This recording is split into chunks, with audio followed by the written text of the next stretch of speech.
Alors, vous allez faire un tube est un projet assez dingue au départ. C'est quand même un projet de scène, donc dans une véritable salle de spectacle. Et l'enjeu, après un petit parcours pédagogique, humoristique et musical que les musiciens font sur scène, on engage le public à créer leurs propres chansons. En créant les paroles et la musique. Et à la fin de ce processus, on enregistre l'œuvre du public, qu'on fait à chaque soir différemment.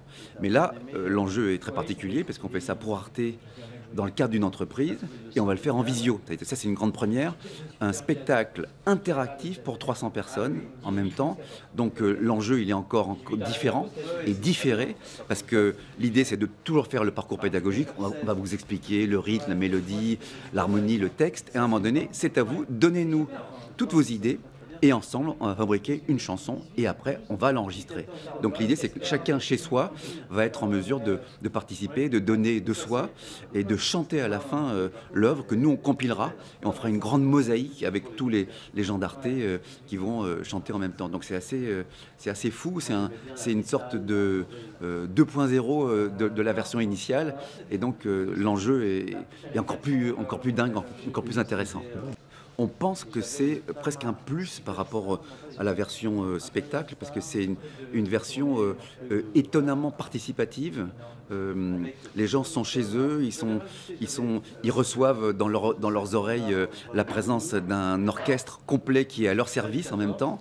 Donc il y a une sorte d'interaction plus qu'on n'a pas vraiment en public. En public, c'est génial, hein, parce qu'on a la proximité. Là, on a la distance, mais la distance crée une sorte de nouvelle proximité. Et en fait, voilà, c'est là que c'est intéressant et que l'enjeu est différent.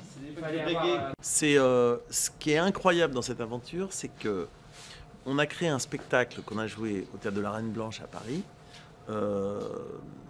qu'on a joué 2 fois sur une période de 2 ans. Et puis la situation sanitaire, la crise a fait que tout le monde s'est mis un peu à la visio, à faire des séminaires en visio, à faire etc.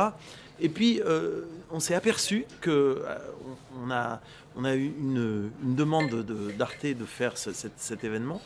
Et puis on s'est aperçu que finalement c'était presque mieux en visio. C'est-à-dire que ce qui est très étonnant, c'est qu'on a un spectacle qui est plus adapté peut-être à la visio qu'à la salle. Dans la mesure où, quand on est en visio, comme quand on va être, comme aujourd'hui, plus de 200 personnes en visio, bah, on peut utiliser le chat pour envoyer des mots, pour envoyer des phrases, des bouts de chansons. On peut utiliser le micro de son ordinateur quand on est chez soi pour créer une mélodie, donc pour créer une chanson tous ensemble. Donc c'est très très adapté. L'outil ordinateur chez soi est très adapté. Ça, c'est le premier point. Le deuxième point, c'est que on s'aperçoit que finalement, qu'est-ce qui est complètement fantasmagorique dans le projet de Vous allez faire un tube, c'est qu'on donne la possibilité à un spectateur, alors là c'est un spectateur qui est chez lui, mais on donne la possibilité à un spectateur d'avoir une baguette magique, là je parle en tant que metteur en scène, c'est génial, parce qu'il a la possibilité d'avoir, quand on est sur scène, un groupe. On balance une idée de chanson, on balance une phrase, on balance un début de truc qu'on fait à plusieurs avec les autres.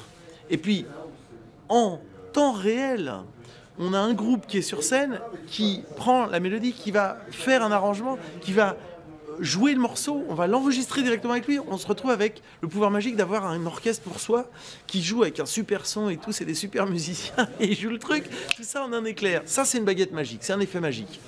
Et ce qu'on a là, c'est qu'on a ça en visio, c'est-à-dire qu'en plus, le spectateur n'a même pas besoin, bon malheureusement en ce moment il n'a pas le choix, mais là le spectateur n'a même pas besoin de sortir de chez lui, il peut être chez lui en caleçon, en pantoufle, derrière son ordinateur, et il a encore plus ce pouvoir magique puisqu'il n'a même pas besoin de se déplacer, de prendre le métro, de prendre la voiture, d'aller jusqu'à un théâtre et de s'asseoir dans une salle. Bon, c'est un autre plaisir bien sûr, mais il est chez lui et à l'autre bout, il a un groupe avec de la lumière, du son, des effets, etc.